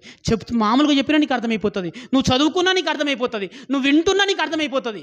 నువ్వు ఎలా బ్రతకాలో దేవుడి కోసం అలా బ్రతుకుతావు, ఎలా చేరుకోవాలో పరలోకాన్ని అలా చేరుకుంటావు. కానీ ఎందుకోనండి ఆయన మనం ఉపయోగించుకోవట్లేదు. పౌలు గారు కూడా అంతే. అంత జ్ఞాని. మానవ ప్రేరణ అనే జీవితాన్ని పాడు చేసింది. పరిశుద్ధాత్మ ప్రేరణ ఈ ప్రపంచానికి ఆదర్శమూర్తిగా మార్చింది కదా ప్రియ దేవుని పిల్లలారా. ఇప్పుడు పౌలు గారిని అలా మార్చింది ధర్మశాస్త్రం దాని మీద నిందలు వేయకండి. అది యేసుక్రీస్తు గురించి పరిచయం చేసిందండి. వేరే మత గ్రంథాలు ఉన్నాయా? అది కూడా ప్రేమను చూపిస్తున్నాయి. ఖచ్చితంగా ప్రేమను నేను తెలుసుకోవాలి, దైవ రాజ్యాన్ని నేను చేరుకోవాలనుకుంటే ఖచ్చితంగా నీ యేసు పరిచయం అవుతాడు. ఖచ్చితంగా ఆయనే కదా నిత్య జీవానికి మార్గం. ఖచ్చితంగా అవుతాడు. కానీ అంత ఆలోచించలేక దాన్ని తప్పుడుగా చిత్రీకరించి క్రైస్తవం అంటే పాపం అన్నట్టు, ఇదేదో పెద్దది దౌర్భాగ్యం అన్నట్టు, ఇది లేకపోతేనే మన జీవితాలు బాగుపడ్డట్టు, దేశం బాగుపడ్డట్టు యువతనంతా చెడగొట్టి ఏ వైపు దింపేస్తున్నారో మనందరికీ తెలుసు. కానీ క్రైస్తవం అలా కాదు. మనం అలా ఉండకూడదండి. మన మీద ఎన్ని అపోహలు వచ్చినా, ఎన్ని మన మీద నిందలు వచ్చినా, ఎంతగా మనల్ని చెడ్డగా మాట్లాడినా యెహోవా ఈరే. దేవుని స్తోత్రం చెప్పండి అందరూ. అంతే, యెహోవా ఈరే. ఇది ఆయన రాజ్యం. దీన్ని పడగొట్టేవాడు ఎవరు లేరు అనుకొని ప్రార్థన చేసుకుంటూ వెళ్ళి పౌలు గారే కదండి ప్రతి ఒక్కరిని నాశనం చేస్తున్నారు. ఈ మాటలు మాటలు మాటలు. అంత సమయం ఎక్కడుందో నాకు అర్థం కావట్లేదు. కానీ అబ్బా చదువుకో నాయన. బైబిల్ చదువుకో. నువ్వు దయచేసి చెప్తున్నా, బైబిల్ చదువుకో. పరిశుద్ధాత్మ నీలో ఉన్నాడురా. ఆయన ఎవరు? లోకాలను కలిగించిన శక్తి. భూమి ఆకాశం గతించింది అది. ఆ మాట అంత పవర్ అది. యేసు ప్రభు మాట అంటే అది నీ చేతిలో ఉంది, నీ ఇంట్లో ఉంది, నీ ఫోన్లో ఉంది, నీలో పరిశుద్ధాత్ముడు ఉన్నాడు. కానీ ఆయన బంధించేశావు కదా. ఆయన చైతన్య స్థితిలో లేడు. ఇప్పటికైనా లోబడిన నీ జీవితంలో ఆహ్వానిస్తే నువ్వు ఊహించని మార్పు తీసుకొస్తాడు. మార్పు అంటే వండర్ అనుకునేవు. నీవు మనిషిగా ఎలా బ్రతకాలో బోధిస్తాడు. అది చాలండి ఈ జీవితం. నేను మనిషిగా పుట్టాను, మనిషిగా నా జీవితాన్ని ఎలా ముగించుకోవాలి, ఇదే నా సక్సెస్. అంతే. నేను మనిషిగా దేవుడు నన్ను పుట్టించాడు, నేను మనిషిగా నా జీవితాన్ని ముగించుకుంటే చాలు. అది నేర్పిస్తాడండి నీకు. అంతే ప్రియ దేవుని పిల్లలారా. కాబట్టి ఖచ్చితంగా ఎవరికి వారుగా వాక్యాన్ని చదివే ప్రయత్నం చేయండి. నీకు తెలిసిందే సత్యం అనుకోకు. ఇంకా దీనికి మించిన సత్యం ఉంటుంది. ప్రభు అది నాకు తెలియజేయండి. ఆయనకు లోబడదామండి. ఏమండి లోబడదాం. పౌలు గారిని అంతరికే గంతలు కట్టింది చెప్పుడు మాట. ఇర్మియా, యెషయా, అపోస్తల్స్ ఏం చేశారు ఈ ప్రపంచానికి వాళ్ళు? క్రీస్తునే చంపేదాకా వదిలిపెట్టలేదు. ప్రజల్ని ప్రేరేపించారు. మరి వాళ్ళు దేన్ని ఎంచుకున్నారు? ఏ ధర్మశాస్త్రాన్ని అయితే వీళ్ళు నమ్ముతారో దాన్ని ఎంచుకొని అని చంపేశారు. అంతే. ఈరోజు క్రైస్తవం పైన, క్రీస్తు పైన అనేకమైన యుద్ధాలు, అలజడి, చట్టాలు వస్తున్నాయంటే కారణం ఏంటనుకుంటున్నారు? ఇదేదో అపవిత్రమైందని కాదు, ఇది ఉంటే ప్రపంచం చెడు జరుగుతుంది కాదు. అలా బోధించేశారండి పాపం. యవ్వనులకు, చిన్నపిల్లలకు, స్కూళ్ళల్లో అలా బోధించేశారు. అంతే. నువ్వు ఎన్ని చెప్పు మన మనసులో అది ఉండిపోయింది. అలాగే మనం కూడా అంతే. ఎన్ని చేసినా, ఎన్ని ఏమన్నా, ఎటువంటి దృశ్యాలు చూపించకండి. చూసారా, మన చర్చిలోకి చెప్పులు వేసుకొని వచ్చాడు, మన గుళ్ళకు ఎట్లుంటుంది? ఎందుకు రాయి పంచేదంతా నీకు? వదిలే. ఎందుకు మన హృదయం చెడగొడతావు? మనం ప్రార్థన చేద్దాం. అంతే, ఇంకేం లేదు. మన దేవుని వేడుకుందాం. మనం అంత ఇప్పుడు ఏం చేద్దాం? ప్రార్థనలు చేద్దాం. మన ముందున్న క్రైస్తవం మంచిగా నేర్పించిందండి మనకు. మనం దాన్ని తప్పుగా అర్థం చేసుకొని ఆగమనం చేసినాం అంతా. అది మంచిదే ప్రియ దేవుని పిల్లలు. కాబట్టి మనం వేస్ట్ వాళ్ళు అంటారు, ఓపికే పట్టు. నీచులు అంటారు, గొర్రెలు అంటారు, కలకత్తా గొర్రెలు, వీడు దొంగ, ఎన్నో అంటారు. నువ్వు దేవుని కోసం వేడి చేయి. మన పని మనం చేసుకుంటూ పోదామండి. ఏ నోరైతే మనం చెడుగా మాట్లాడిందో ఆ నోటితో మనం మంచి అనుకున్న పర్లేదు, తెలిసిపోతుంది జనాలకు. కాబట్టి అమ్మ, పౌలు గారిని ఇప్పుడు అంతకుడిగా మార్చింది ఎవరు? ధర్మశాస్త్రం మార్చింది అంతకుడిగా? లేదండి. మోషే ఇచ్చిన ధర్మశాస్త్రం పౌలు గారిని అంతకుడు మార్చలే. యేసుక్రీస్తుని చంపింది ఎవరు? ధర్మశాస్త్రమా? కాదు. ఇర్మియా, యెషయా, ఇంకెంతోమంది ప్రవక్తలు ఉన్నారు బైబిల్లో. ఈ ప్రవక్తలందరినీ, బరకే కుమారుడైన జకర్యాను చూశారా? ఆ వ్యక్తిని చంపింది ఎవరు? ధర్మశాస్త్రం కాదు. ఆ ధర్మశాస్త్రాన్ని బోధిస్తున్నాం అనుకుంటున్న నకిలీ వలన ఈ హత్యలని జరిగాయి. పౌలు గారిని కూడా హంతకుడిగా మార్చింది ఎవరు? ధర్మశాస్త్రం కాదు, ధర్మశాస్త్రాన్ని బోధిస్తున్నాం అని చెప్పుకున్న నకిలీ వలన జరిగింది. కాబట్టి మన బైబిల్ అలా కాదండి.